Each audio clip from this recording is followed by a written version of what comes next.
Sauro muno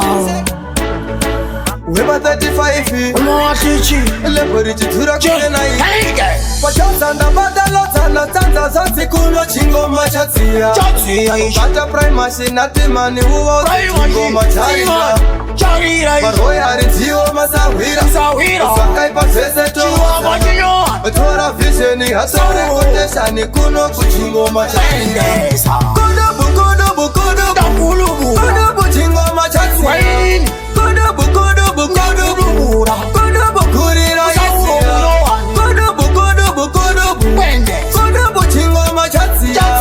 Kudubu kudubu kudubu Kudubu kurira isia Kanangali sauro muno wani ya tanto profesa Taula upisa wae wano konderesa Pafuda ufura masiso umesesa Patino zika patimbo pano umesesa Sauro muno wana lema taktiki Sagona le kaliki ndane flefairi fantastiki Tilikingi pa maliriki Twaili lo chata mugaze elastiki Kwenjere kwenjere kwenjere Chimbo macha kwenjere ka Kanangachi kwenjere kwenjere kwenjere Chile fucha sauro cha wendeka Kanangachi chenjere chenjere chenjere Falika firi cha chenjere ka Shiba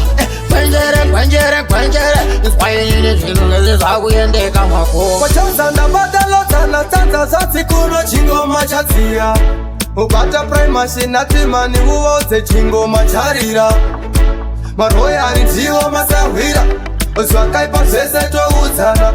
Tora visioni hatore koteshani kuno kuchingoma charira Kudubu kudubu kudubu Takulubu Kudubu chingoma charira Waini Kudubu kudubu kudubu Kudubu kurira isia Kudubu kudubu kudubu Wende Kudubu chingoma charira Kudubu kudubu kudubu Kudubu kurira isia Sayidini tini mungu wacha turetari fest Kama dini nyota hupu ndiri fili test Maye ya sobika ngoma hupu zine test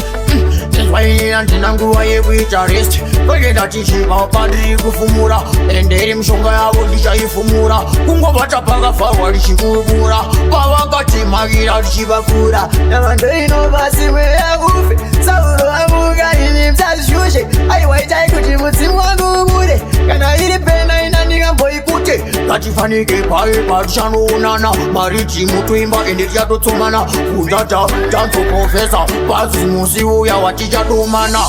Macho tenda mwari waka upa voice Daisi nombo onana Shiba